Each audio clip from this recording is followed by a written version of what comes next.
Breaking news చూస్తున్నాం. రాష్ట్రంలో సన్నధాన్యం సాగు చేస్తున్న రైతులకు సంబంధించిన కీలక నిర్ణయాన్ని రాష్ట్ర మంత్రివర్గం తీసుకుంది. ఇకపైన అన్ని రకాల సన్నాలకు కాకుండా మార్కెట్లో అధిక డిమాండ్ ఉన్నటువంటి ఎంపిక చేసిన 7 రకాల సన్న ధాన్యాలకే బోనస్ ఇవ్వాలని చెప్పేసి నిర్ణయించినట్టు తెలుస్తా ఉంది. మరి ఈ నిర్ణయాన్ని సచివాలయంలో జరిగినటువంటి రాష్ట్ర కేబినెట్ సమావేశం అనంతరం మంత్రులు ఉత్తమ్ కుమార్ రెడ్డి, తుమ్మల నాగేశ్వరరావు, సీతక్క మీడియాకు వెల్లడించారు.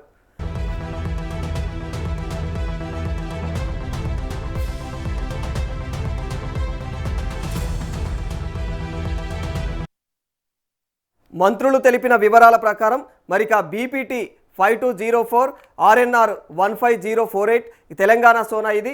ఇక మరి ఇక హెచ్ఎంటి సోనా అయితే మరిక జై శ్రీరామ్, దాంతోపాటుగా కూడా కేఎన్ఎం 1638, WGL 44, మరి కేఎన్ఎం 7715 అనే 7 రకాల సన్న ధాన్యాలకు మాత్రమే మరి ఇక పైన అయితే ప్రభుత్వ బోనస్ వర్తిస్తుందని చెప్పేసి తెలియజేసినట్టు తెలుస్తూ ఉంది. మరి ఈ రకాల బియ్యానికి దేశీయ అంతర్జాతీయ మార్కెట్లలో మంచి డిమాండ్ ఉన్నందున అయితే రైతులు నాణ్యమైనటువంటి ధాన్యం ఉత్పత్తి చేయడానికి ప్రోత్సాహకం లభిస్తుందని చెప్పేసి ప్రభుత్వం భావిస్తోంది.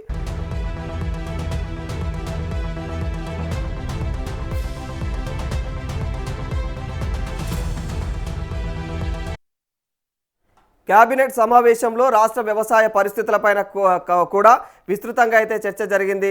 మరి ఈ సందర్భంగా యాసంగి సీజన్లో తెలంగాణ రైతులు రికార్డు స్థాయిలో ధాన్యం ఉత్పత్తి చేశారని మంత్రివర్గం అభినందించింది. ఇక మరి దేశంలోనే అత్యధిక ధాన్యం ఉత్పత్తి చేసినటువంటి రాష్ట్రంగా తెలంగాణ నిలిచిందని చెప్పేసి పేర్కొంది. రైతుల శ్రమ, అనుకూల వాతావరణం, ప్రభుత్వ సహకారం వల్ల అయితే ఈ విజయాన్ని సాధించగలిగారని చెప్పేసి కేబినెట్ అభిప్రాయాన్ని వ్యక్తం చేసింది.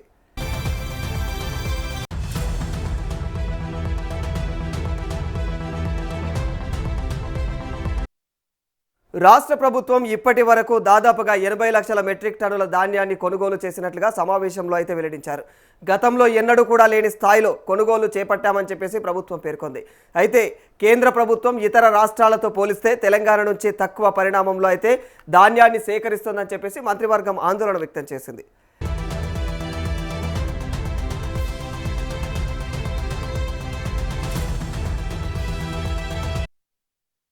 తెలంగాణ రైతులు పండించిన మొత్తం ధాన్యాన్ని కేంద్ర ప్రభుత్వం కొనుగోలు చేయాలని చెప్పేసి రాష్ట్ర కేబినెట్ విజ్ఞప్తి చేసింది. రైతులు పండించిన పంటకు సరైనటువంటి గిట్టుబాటు ధర లభించాలంటే కేంద్రం మరింత బాధ్యతాయుతంగా అయితే వ్యవహరించాలని కూడా కోరింది. మరి రాష్ట్ర రైతుల ప్రయోజనాలను దృష్టిలో ఉంచుకొని కేంద్రంతో నిరంతరం అయితే చర్చలు కొనసాగించాలని చెప్పేసి నిర్ణయించింది.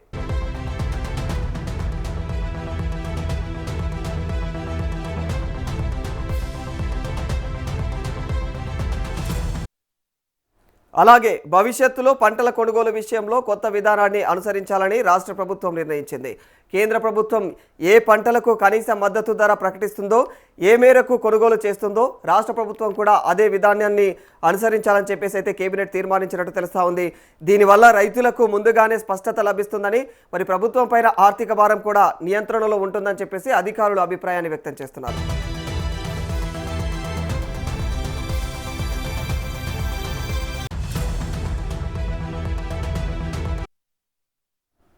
ఇదిలా ఉండగా వానాకాలం సాగు సీజన్కు అవసరమైనటువంటి ఎరువుల సరఫరా పైన కూడా కేబినెట్ సమావేశంలో చర్చ జరిగింది.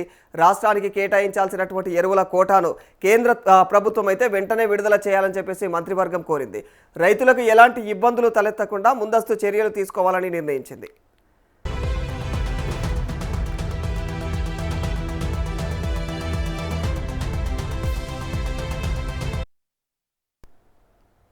వ్యవసాయ శాఖ మంత్రి తుమ్మల నాగేశ్వరరావు ఇప్పటికే పలుమార్లు కేంద్ర ప్రభుత్వానికి లేఖలు రాసి ఎరువులు కేటాయింపు పైన అయితే విజ్ఞప్తి చేసినట్టుగా కూడా సమావేశంలో వివరించారు. ఇక మరి అవసరమైతే త్వరలోనే ఢిల్లీకి వెళ్లి కేంద్ర మంత్రులతో సమావేశమై మరోసారి రాష్ట్ర అవసరాలను వివరించాలని చెప్పేసి కేబినెట్ సూచించింది.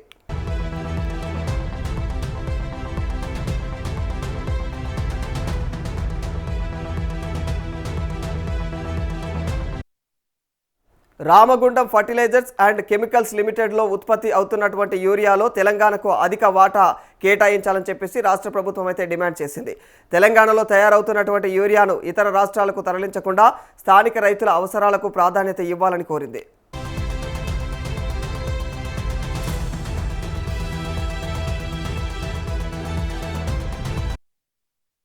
ప్రస్తుతం రామగుండంలో తయారయ్యే యూరియాలో కొంత భాగం మధ్యప్రదేశ్, బీహార్ వంటి రాష్ట్రాలకు పంపుతా ఉన్నారని చెప్పేసి ప్రభుత్వం పేర్కొంది.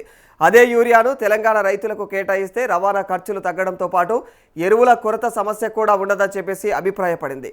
దీంతో రైతులకు సకాలంలో ఎరువులు అందుబాటులోకి వస్తాయని, సాగు పనులు ఎలాంటి ఆటంకాలు లేకుండా కొనసాగుతాయని చెప్పేసి అయితే ప్రభుత్వం భావిస్తోంది.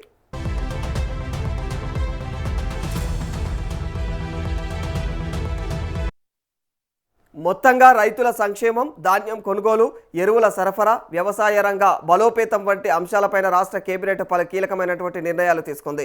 ముఖ్యంగా మార్కెట్లో డిమాండ్ ఉన్నటువంటి సన్న ధాన్యాలకు మాత్రమే బోనస్ ఇవ్వడం ద్వారా నాణ్యమైనటువంటి ధాన్యం ఉత్పత్తిని ప్రోత్సహించాలని చెప్పేసి ప్రభుత్వం లక్ష్యంగా పెట్టుకుంది.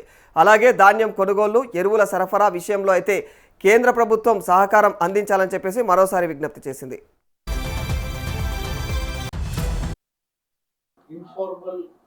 క్యాబినెట్ మీటింగ్ జరిగింది. ముఖ్యమంత్రి గారు మంత్రులతో పలు అంశాల్లో సంప్రదించి చర్చించి కొన్ని ముఖ్యమైన నిర్ణయాలు తీసుకోవడం జరిగింది. ఆ నిర్ణయాలు మీ ద్వారా యావత్ తెలంగాణ ప్రజానీకానికి తెలియజేస్తున్నాం.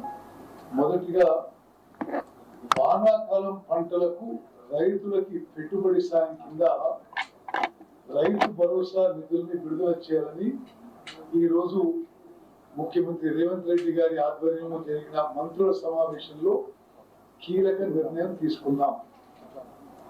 ఈ నెల 30వ తేదీన ఖమ్మం జిల్లా మదిరలో భారీ ఎత్తున రైతుల సమ్మేళనం ఏర్పాటు చేయాలని ప్రభుత్వం నిర్ణయం తీసుకుంది.